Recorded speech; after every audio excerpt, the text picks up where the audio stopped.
welcome to another one of my commentaries. This time it's going to be on a back workout that I did. I think it was probably a couple of weeks back, to be honest. But nonetheless, I'm going to take you through what I'm doing, explain the exercises a little bit, and hopefully not bore you too much with my talking. So, hope you enjoy it. Okay, so starting here with pull-ups, doing first a warm-up set with no weight attached, just my body weight. And I think if you'll see here, I did 9 reps for that. And then from that point on, just gradually adding a little bit more weight each time between my legs. Just holding the dumbbell between my knees, really, squeezing it together to make sure it doesn't fall off. First of all, doing one set with a 3 kilogram dumbbell, and then for the other 2 sets, I increased the weight just by another 2 kilograms and replaced that dumbbell with a 5 kg dumbbell. And if you notice, between my legs, the dumbbell goes from being grey to being almost black, because that's the heavier dumbbell being added on. Quick tip here, guys, not just for pull-ups but any exercise really. If you're more interested in growing your muscle as fast as you possibly can rather than gaining strength fast, then I'd recommend spending a lot of time under tension with your exercises. What I mean by this is, specifically on the negative part of the movement, you want to, let's talk about pull-ups for example. When you're doing the negative movement of a pull-up, when you're going down, make sure you do that a little bit slower, because by doing that you're going to be keeping your muscle under tension for longer, which will greater stress on your muscle and it will damage your muscle fibers more, leading to more growth. You'll probably notice if you do this method of training that it isn't going to do much for your strength and you're not going to get much stronger. You will a little bit, but just not as much as you would if you, for example, focused a lot more on range of motion for your exercises, that is essentially the opposite to time under tension method with your training, where you give your muscles more of a rest at either end of the movement. So with a pull-up, as I'm using that as an example for the time under tension, on the lower part of the pull-up, you'd fully extend your arms and give your muscles a second or two to rest before going back up to again squeeze your lats and pull yourself up. If any of you saw my last video that I uploaded, you'll be familiar with the exercise that I'm doing in this clip. It's the bent over row with the barbell again. And on this one, not changing the weight after my first working set. Here again is a warm-up set of 10 kilogram plate either side. I then add 15, or I replaced the 10 with a 15, and kept that as my working weight throughout the rest of the exercises. Sorry, the rest of the sets for this exercise. And then from that point I was just sticking to roughly 10 reps for all 3 sets of this. Doing reverse grip here to target my bicep a little bit, because later on in that workout I actually did biceps as well with the typical back and bicep workout. I just didn't record it for you guys because I figured it'd be better to focus on just one muscle area.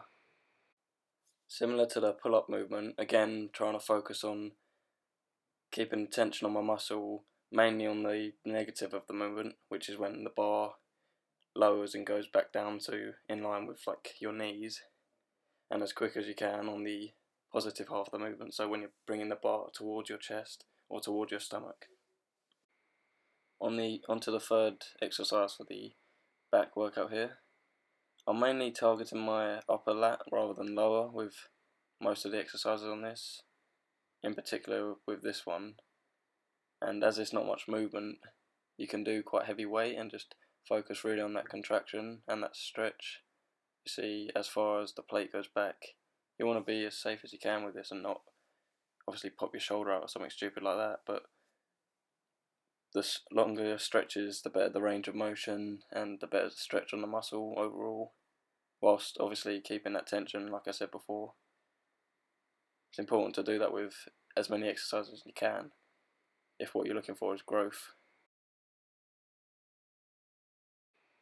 I stuck to the same weight throughout this exercise like I did with the bent over row, just with a 20 kg plate. First of all, I was doing them relatively slowly to kind of get used to the exercise, and then for the next 2 sets I was just doing them quickly and then switched to doing them slowly, just playing around with it a little bit, seeing what felt right, seeing what felt like it was doing the job.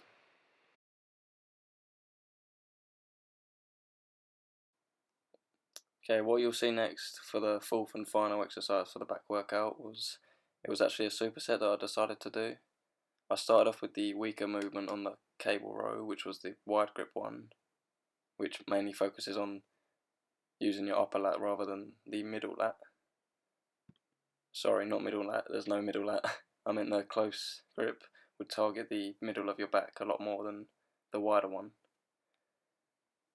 Yeah, and as I said, because I'm weaker on the wider grip cable row, I decided to do that first so that the second exercise I'd be able to squeeze out more reps without failure. And as you can see here, the superset was perfect weight really, because look at my grinding face going on there. What is that? Remember guys, if you're not putting an ugly face like I am with these exercises, then you're pretending. You need to make sure you're looking like that with your last few reps at least. Remember that as it's a big muscle group, similar to legs, that you do actually have to do quite a lot of volume to properly train your back and properly grow it. This doesn't necessarily mean doing loads of different exercises. You could either do quite a few exercises, for instance 5 exercises with a minimum of 3 sets per exercise, or you could do the opposite and do less exercises but more sets per exercise. So overall, either way, you're going to end up getting more volume into your training, and you're going to proper tire out your muscles, whether it be back or whether it be legs, or I would say chest, but chest isn't as much to train because there's only 2 parts of that muscle, and you can usually cover that fully by about 3 exercises with a minimum of 3 sets for each of those. But this isn't a chest commentary, so I'll stop getting off topic now. So yeah, I'm not going to bore you too much with any more talking, as I've been doing it for a few minutes now, and I'm sure most of you would like to just watch the exercise and concentrate on that without me boring you. So I'm going to leave it here. Thank you for listening. Hope what I've said, at least some of it, has helped you out a little bit. And yeah, enjoy the rest of the video.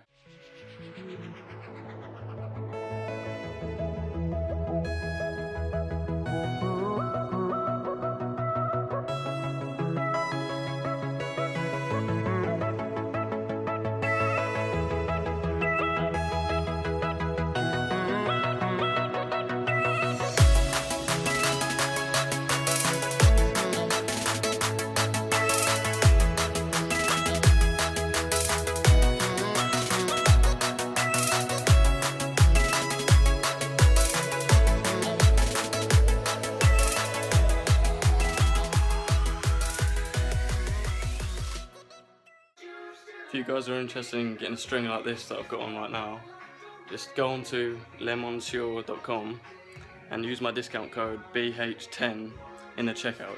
Get 10% off of your order. I'll leave the link to the website and also my discount code in the description box below, so you guys can check that out when you're done. Here's a quick once round of the stringer in case any of you watching are interested in what it looks like being worn. I'm wearing a size small in this video here, and of course I had to sneak in a cheeky bicep curl at the end there. Thanks for watching guys.